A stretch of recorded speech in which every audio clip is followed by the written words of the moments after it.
to help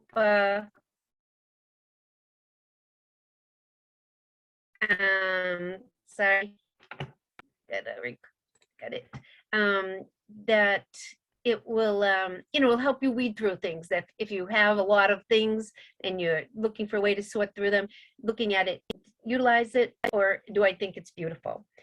The number one principle being that your home is free of clutter so that the chi or life force can flow freely and avoid stagnation.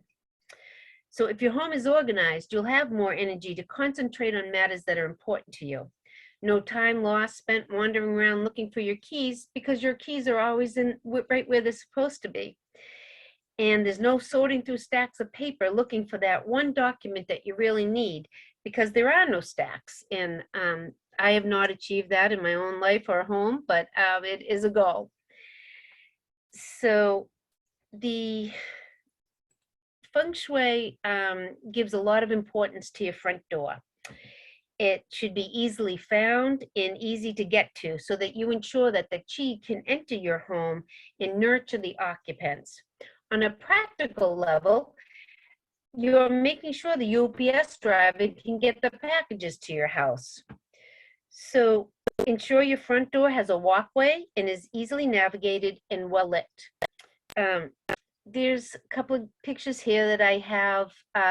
This top white one, the White House, I took this picture in March, and I'm sure that it was beautiful in December, that the greenery was really lovely.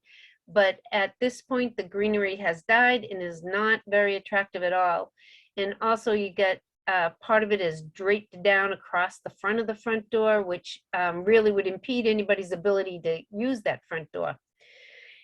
And even if your front door isn't something that you use on a regular basis, you do want to keep it clear and accessible. You want the door to be able to open easily, and put it on your calendar once a month. Make sure you walk through that front door if it's not what you normally use. The picture on the lower right is another holiday picture where they placed their decorations in front of the door, completely blocking any access to that front door. And there is a side door on this house, but it's the stairs for it, so there's a driveway and the side door is on the driveway side, but the stairs face the back of the yard, so you actually have to go around the driveway and around the stairs to get to the door. So it's not really very inviting for the chi to find its way in.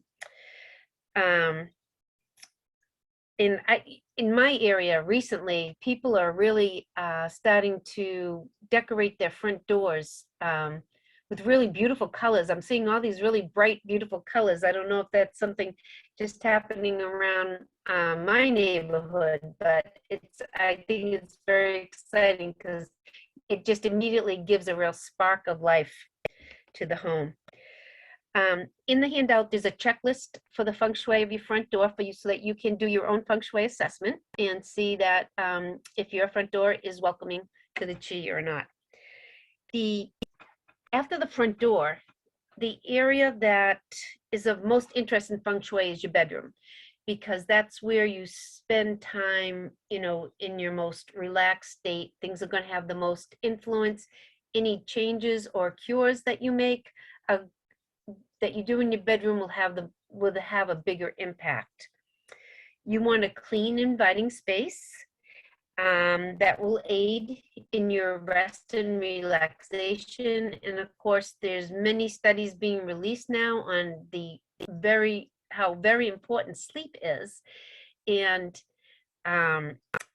not sleeping will actually increase the risk of insulin resistance, which is a major contributor to weight gain, high blood pressure, and more. So a clutter-free bedroom allows you to walk into the room and not stress over things that are left undone. And a nice, clean, clear bedroom also contributes to your love life. Earth tones are preferred in the bedroom because the element for relationships is earth. And please, no pictures of your children or your parents staring down at your bed. There are other places in your home that those are better suited for. So whenever possible, don't pay your bills in your bedroom or have, a work desk. But sometimes, especially so many of us are, working from home now, there's not other place to do it. But try to provide some type of separation between the desk and your sleeping area, even if it just means at night that you throw a shawl over the desk. Because you just want to, put everything on that desk to bed. You don't want it to be, sparking thoughts or worry or concerns about things that are left undone. So corrections to feng shui are called cures. And if you send me an email, my email address is on the bottom of most of the slides, but we'll put it up at the end too. Send me an email with the word dowser in it, and I'll send you a bagua with instructions how to use it in the areas of your body that coincide with the areas of your home on the bagua. So the next tool I wanted to talk about is meditation. And, long thought of as being only for monks or the religious, but brain scans show how meditation alters the brain in a good way. There have been studies conducted at universities that scan individuals' brains of people that have a meditation practice, and it shows increased activity in the prefrontal cortex, which is very helpful for problem solving, creativity, empathy, connection with others. But also surprisingly, it shows that the entire brain tends to be quieter and is not, revved up and worrying about things. Studies at the University of Pennsylvania and UCLA, University of California, Los Angeles, shows that they studied a specific Kundalini yoga mantra that involved chanting and specific movement of the fingers, which are called mudras. And as you're doing it, you go through like this. I put instructions how to do this meditation in the handout. So this meditation was studied to see if it would have an effect on people's memories and cognition. And in as little as 4 to 6 weeks, there was marked improvement in people's memory. So, they tested people beforehand, sent them off to do this meditation. Of course, they had a control group. And this particular Kundalini mantra yoga,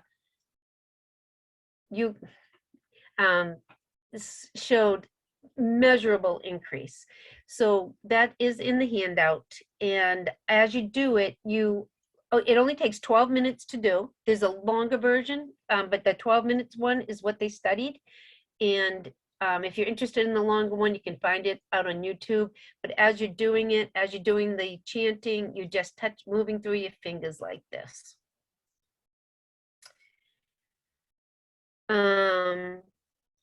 At times during meditation, you may experience thoughts or feelings moving through your mind, and that's okay. You just try to set it aside. And I like to keep like a pen and a piece of paper nearby so that if a really important thing comes up that I'm concerned about that I'm going to forget, I can just jot it down, because then I can let it go.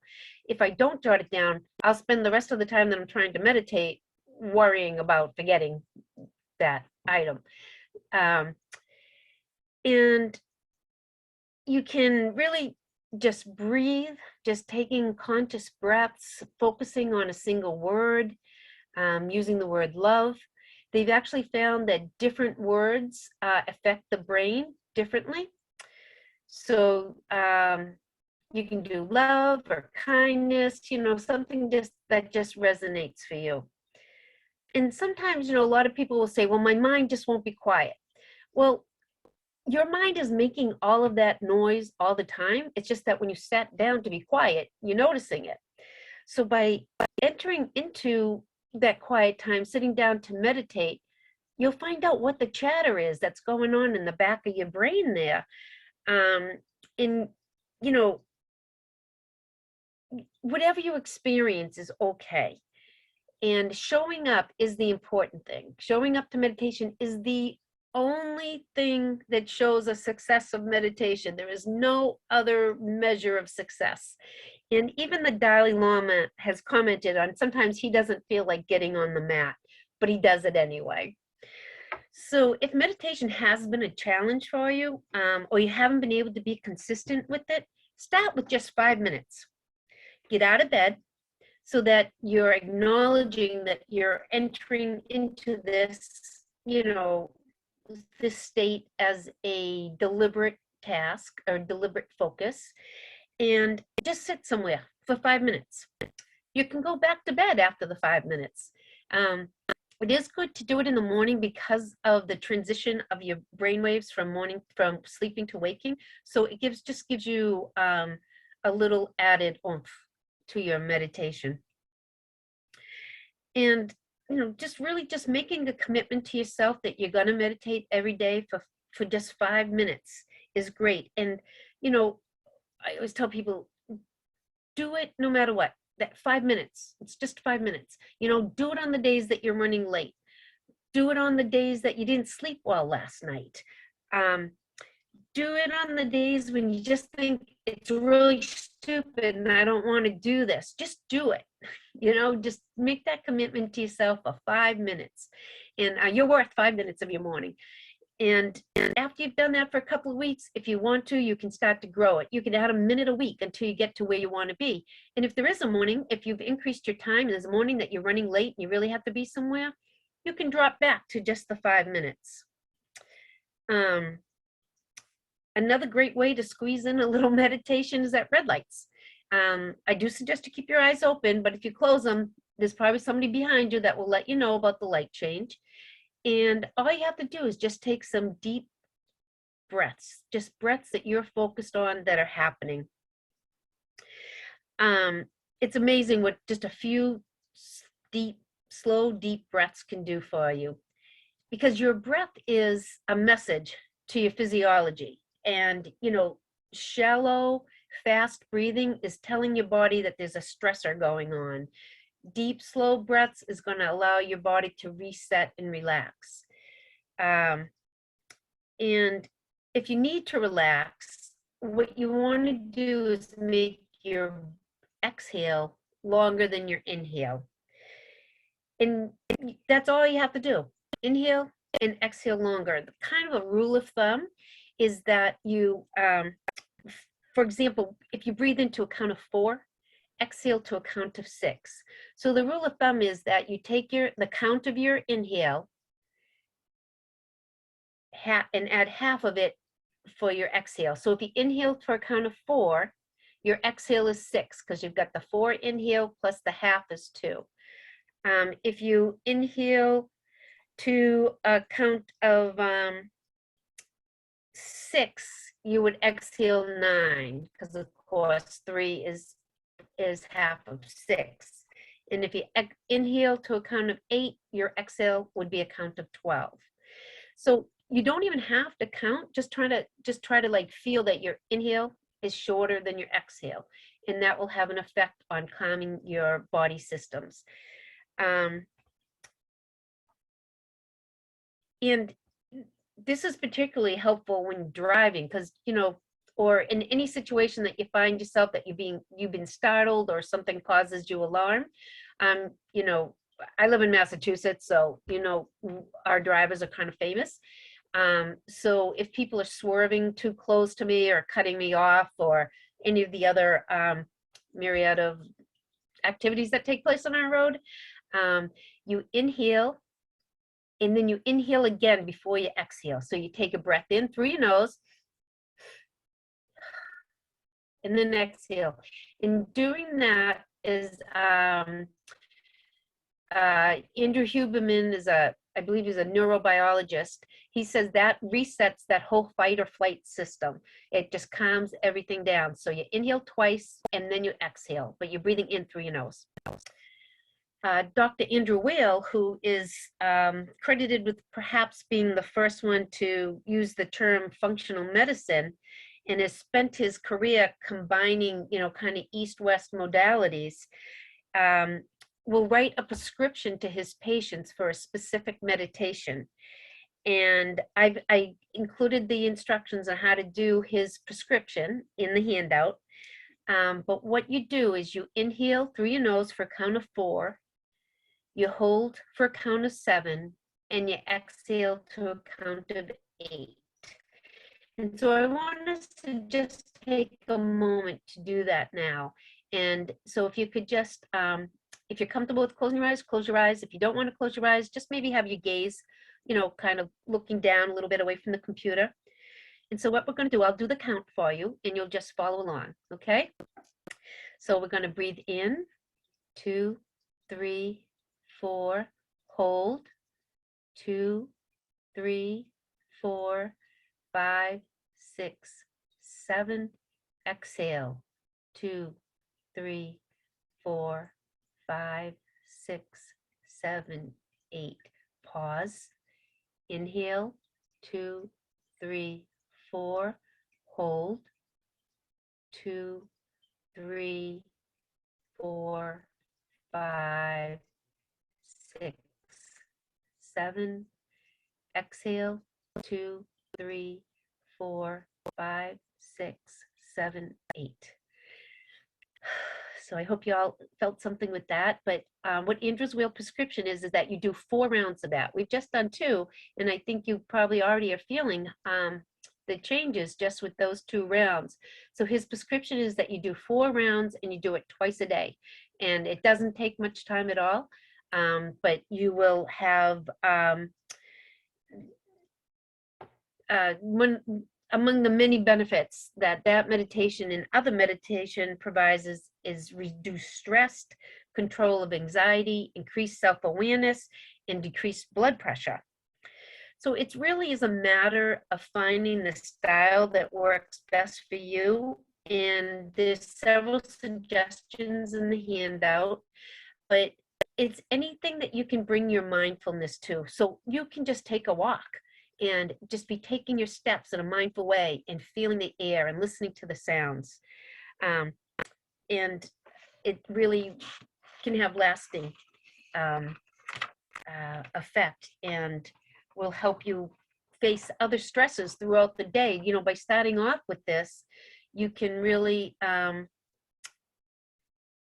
you'll meet the challenges of the day better. So the next tool I wanted you to talk about is numerology. And numerology is an ancient study that draws meaning from different numbers, number combinations, and letters that appear in your life. You may have heard of a secret code in the Bible, and that is related to looking at the numerological value of letters. And and I'm talking about the Christian Bible, Judeo-Christian, and in the Old Testament, which was, you know, primarily written in Hebrew and Aramaic, the letters of the alphabet are also a word in themselves. So that's why it carries a vibration to it. And numerology can be utilized in a variety of ways, working with your date of birth and looking at the numerical values of the letters in your birth name, separating out the vowels from the consonants, all provide different guidance and guidance on what you're looking to learn from in this incarnation. So your life lesson is your life lesson is what you incarnated to learn or to dance with.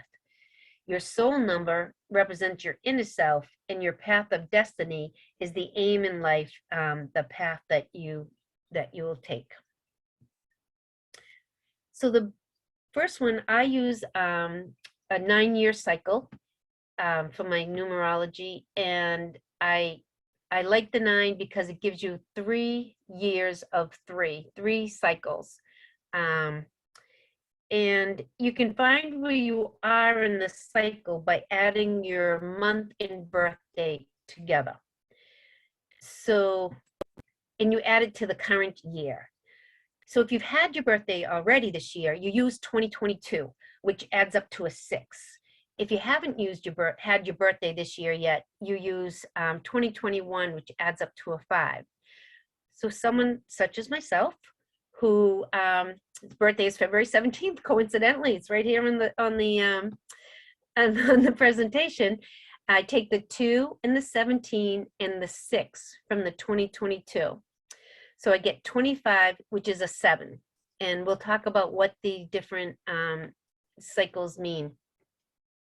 If you haven't had your birthday yet, then you use 2021. And so we have here someone whose birthday is September 14th.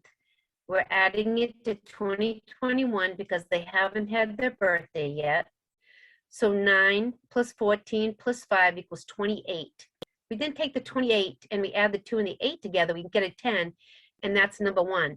And this is the birthday of Ketanji Brown Jackson, our newest Supreme Court Justice.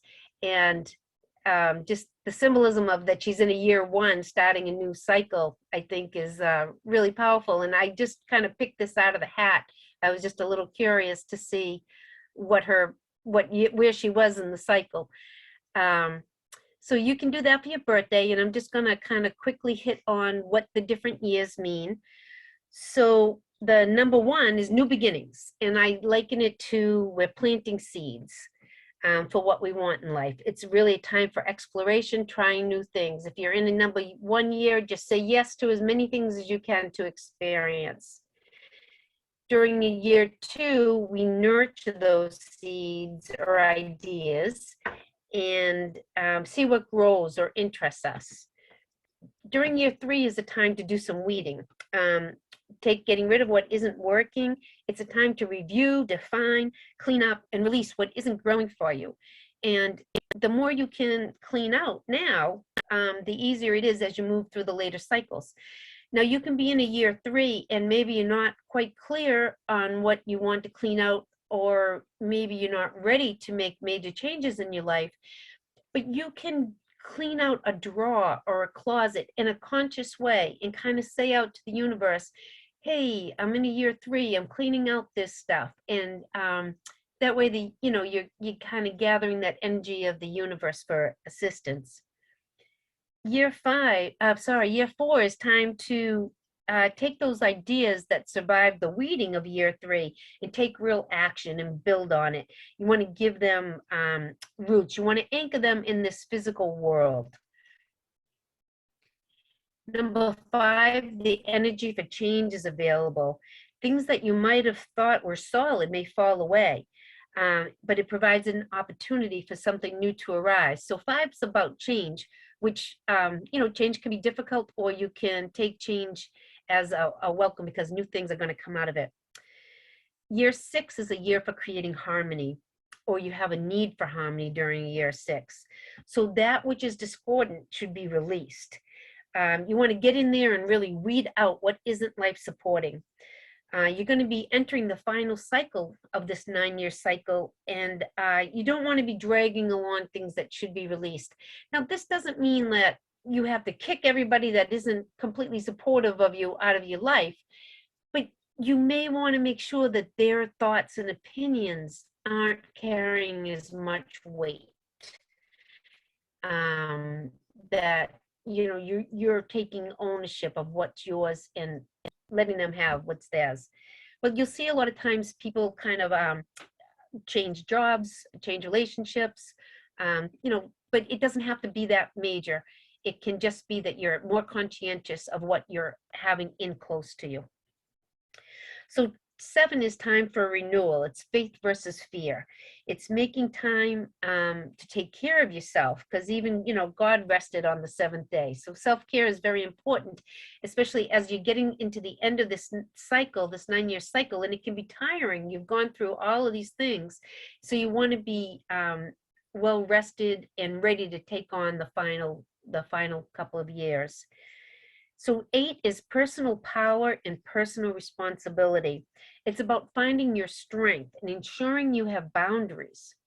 And then, of course, 9 is the last year of this cycle, and it's culmination. If you haven't done the weeding, then as you move through the 9th year, if you have done the weeding, if you've done the weeding, you'll find that your 9th year is really like a time of wisdom. And it's really a time that you can reflect on your accomplishments. If you haven't been doing the weeding out as you went along, and you've got a lot of stuff that you probably could have put down and left behind. Um, you know, stop being mad at your mother that she didn't give you donuts when she was little, when you were little. You may find that things on their own may move out. And it's a time often that jobs end, or a job that you hated, right, comes to an end, and we're upset because this job that we hated is going away. But if we can welcome that change, it just helps the whole process. And again, year 9, do your cleanup, get into the backs of those closets and get the dust rag out. So where's the practicality in this? Well, if you're trying to make decisions or looking at options or wondering about next steps, you can look where you are in this cycle, and it will help you determine where to go. If you're in a year 3 or 6, like I've said, and you're not sure what to get rid of, just take symbolic action. Box up a few things and send them off to the charity or out to your dumpster. Let spirit know that you're making room for what comes next. And of course, it's not an immediate change on your birthday. It's not like on your birthday, this hammer drops. The energy from the past year is going to ebb away, and the energy of the new year is going to be rising. So, give yourself some leeway around your birthday to see what the changes are that are coming up. And then nature is healer, right?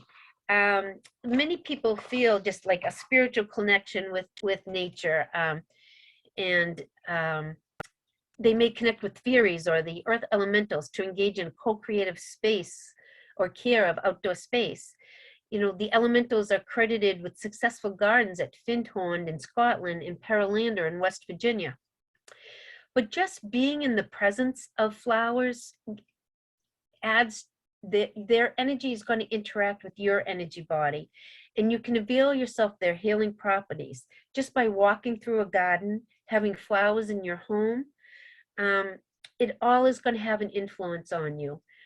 Flower essences are a gentle way to support and engage in healing. The flowers that are pictured on this screen are just a small sampling of the wide array that is available. In your handout, just list these flowers that are here, and also the access to Pearlander, which is incredible co-creative gardening space in West Virginia that she works with the earth elementals, and she has wonderful examples of that co-creative play. So just quickly, rose supports emotional equilibrium. The iris, when you're feeling weighted down by ordinary life, you can access your own inspiration. And dandelion releases physical and emotional tension. And dandelions are a great plant to interact in with the spring. You can take it as a tonic, or you can add the fresh leaves to a salad. Put it in as part of a mixed green salad, and it's really good for a liver cleanse. So it helps you come out of the sluggishness of winter, helps your body rev up for the beauty of spring. And of course, crystals have a vibratory effect also, and we could go on and on about that. But in your in the handout, there is a recipe to make gem water. So you can take the energy of the crystals and imbue it into water, and then you can use it to sip on through the day, or you can put it in a spritzer. And I recommend that unless you are already familiar, or until you become familiar with working with gemstones, they don't put them directly into your water. Some of the gems are not meant to be taken internally. So you can, if you have a stone that is like if you have a piece of rose quartz and it's a slab, you can put your glass container with the cleanest water that you have in it, and it will absorb the energy from that. You can put the crystals beside it. You could make a ring around the glass container. You can put a cover on the glass container, put the crystals on top, because we're doing an energy vibration here. So that is going to imbue with that water. And if you have glass test tubes, you can put the crystals inside the test tubes and put the test tube in the water. This is something you want to make and use in a relatively short period of time. It's a, it's an energy vibration, and it's going to absorb into that water, but it's also going to leak back out of the water. So you want to use it up within the day. If you're looking to preserve it for a longer period of time, you could add some glycerin or some good quality brandy, or even vodka is used a lot in the herbal preparations. So like I said, there is a recipe in the handout for making your own gem water. So Japanese forest bathing, you may have heard about, and it's practiced as an antidote to the increasing presence of technology in our lives. So you're meant to bathe in the forest atmosphere, and it doesn't have to be a forest. It can be a meadow, it can be a beach. It's just getting out into nature and using all of your senses to experience what's going on around you in the environment. If you do it barefoot, you also have the added benefit of grounding. And there are studies now that have shown the benefits of this. And even you can go on PubMed, which is a very, it's not, it's not an alternative medicine website. It publishes papers on a variety of subjects, and from studies that are done.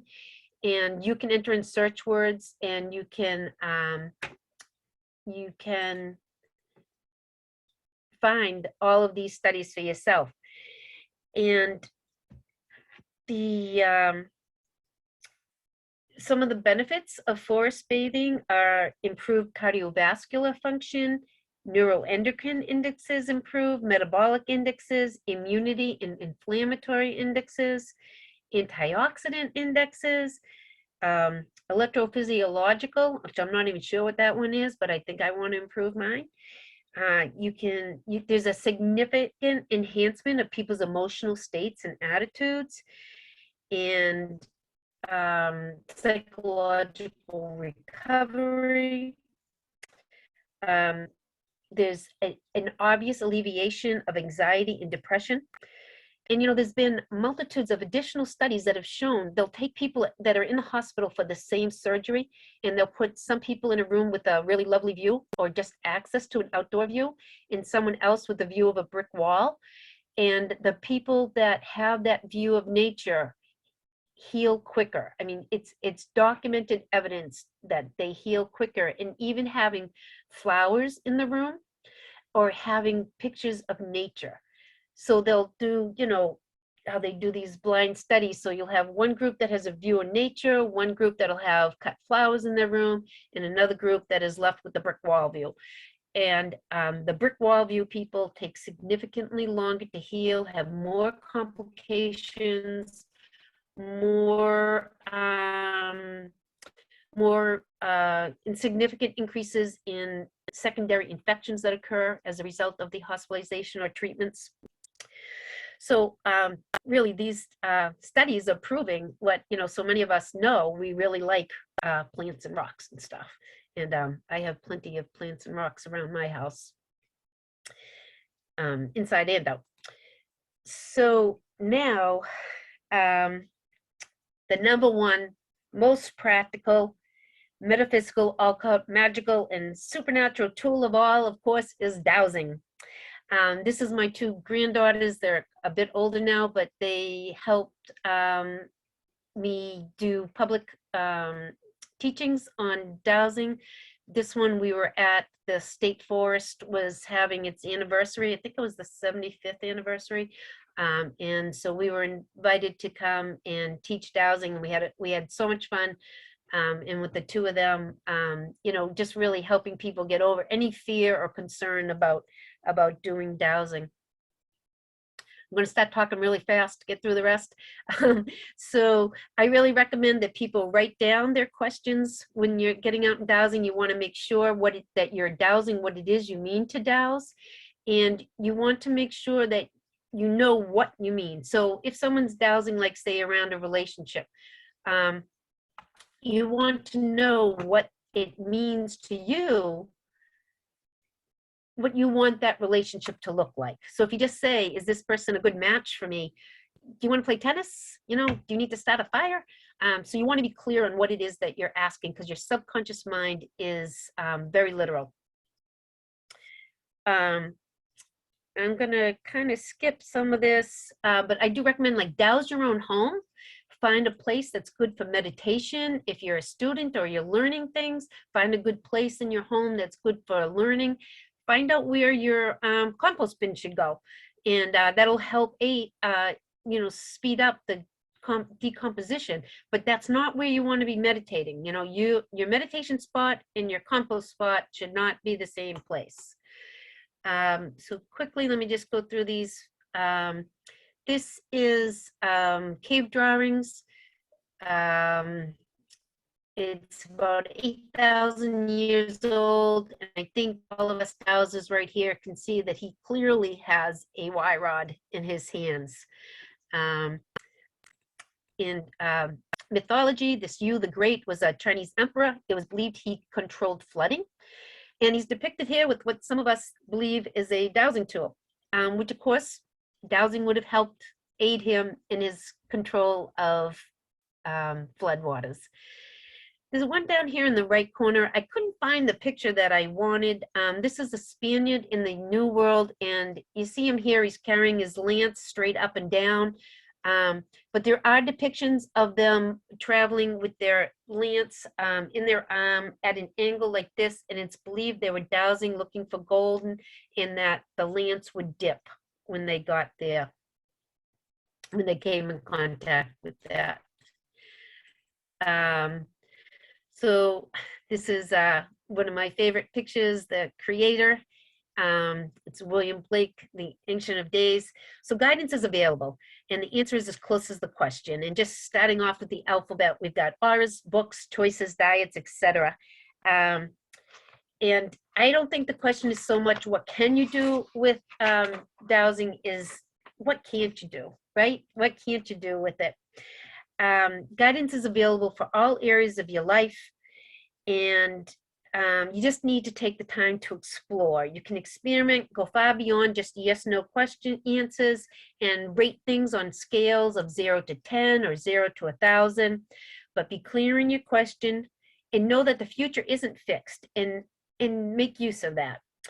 And you want to let go of right and wrong and enjoy. And I just want to show you a couple of quick charts. This one is included in the handout. This is a chart of archangels, so you could dowse what archangel energy is working in your life, or that you could connect with for different reasons. And you could make your own list of anything that you want. This is a chart by Mark Fulford. He's a past presenter at ASD, and I also ran into him at the new Northeast Farmers Organic Farmers Association. So he has made a chart of, he's a farmer and he does consulting for farmers. So he's made a list of items that soil could possibly need, such as nitrogen, phosphorus, etc. What does the soil that he's looking at need, and when should it be applied? What phase of the moon should it be applied at? This is the Bovis life force energy, and you can dowse cosmic effects and other items. So just at the end here, and I just want to say, in your handout, there are 2 challenges for you to try and dowse. One is this plot plan for you to try and locate a well, or locate where the well is, locate where the septic is. And if you email me, I will send you the results. And anyone that emails me, I'm going to put you in a drawing for a feng shui I'll send you a picture that you can use as a feng shui cure. The second challenge in the handout is this map of the Sleepy Hollow Cemetery. This is in Concord, Massachusetts. You'll recognize some of these names. The Alcotts are buried here. They have a family plot, the Emersons, the Hawthorns, and Thoreau. And there's little numbers everywhere, so you can douse where their family plot is. And you want to think about how you're going to phrase the question or how you're going to approach this. You could take this map and divide it up into quadrants. You could do 12 quadrants, you can do 4, and take them one at a time. Are the Alcotts in this quadrant? Are they buried in this quadrant? And then you can narrow it down. And that's the last one. So I'll leave my contact info up for a little bit. I do have a website. It's a Nita Polish. I have Meetup group. I do post things on Meetup, and I'm back to doing a lot of things in person, but I am planning on doing some online. And happy anytime to talk on any of these subjects or others of your choice. So I'm going to stop the share and see what we have for questions. So I'm seeing that this thing's in the chat. Mary, we didn't have a lot of questions. Okay. Except everyone ardently desires your handout. The version of the handout that I have ends after the dowsing chart. Okay. I ends after this one. Okay, I did send you another one later in the day today, but let me just see. Well, I have the whole PowerPoint if that's what you want to share. No, I have a specific handout. Let me see if I can, I don't quite remember how to drop them into the chat. There's a little box that you just push. Let's see. Give me 1 second to look here. Okay.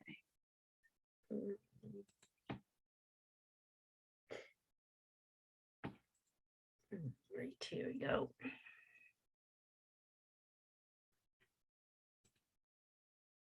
Are there any questions while I'm getting this? Anybody have anything they want to touch on?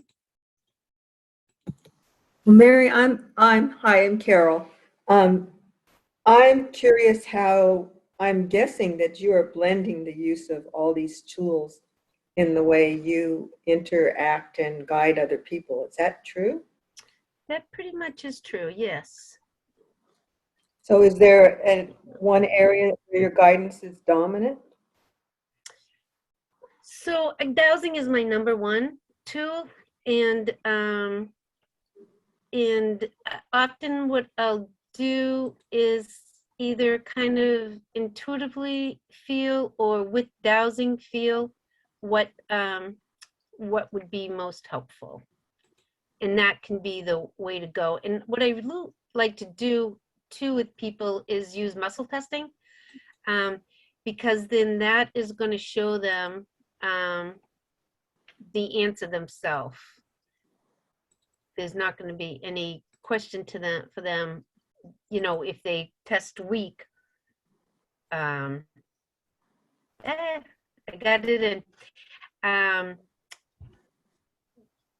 When with the muscle testing, it's just such an effect that you can see that you're not strong, that this is weakening you or this is strengthening you, and then you're able to kind of follow that. Which of course the muscle testing is just deviceless dowsing, right? So it looks like that is loading. I apologize for that, not getting that in there earlier. I think I just added the newer one. Okay, yep, and yours loaded faster than mine. Because I'm so sincere.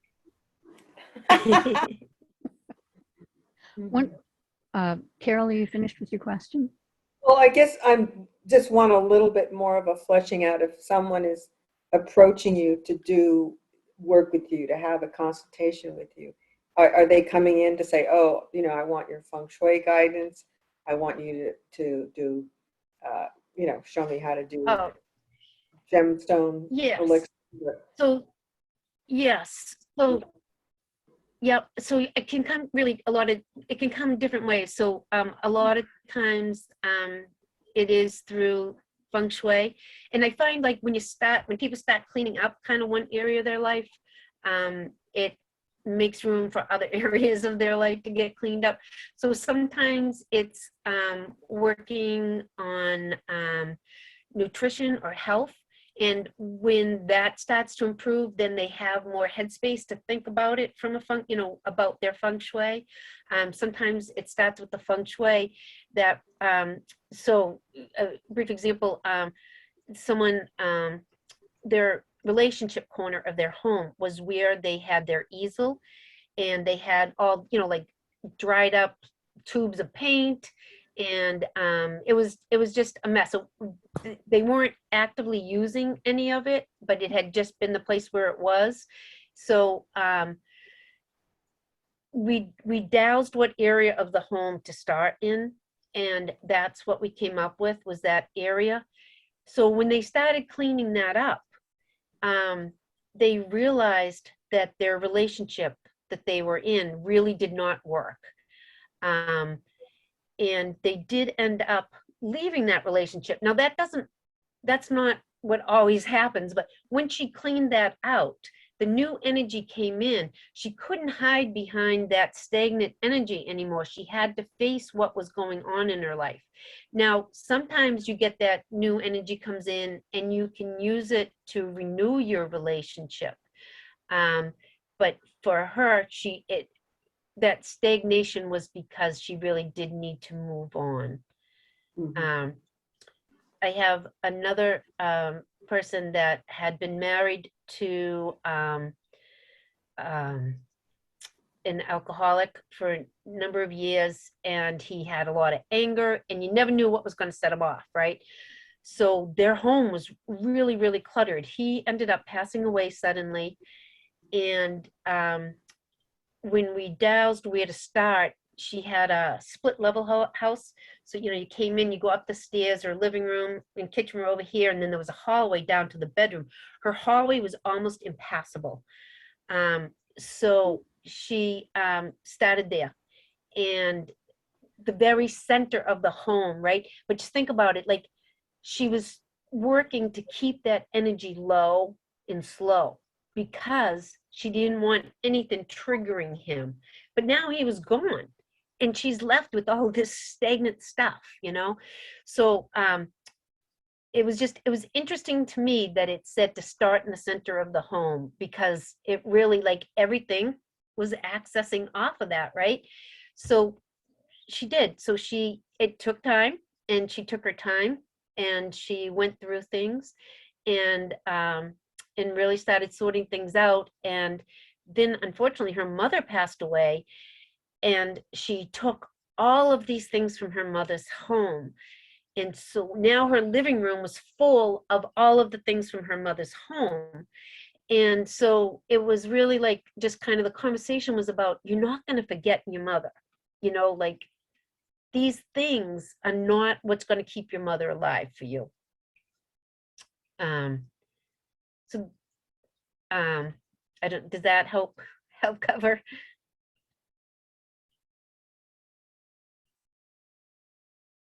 Oh, I think you're muted.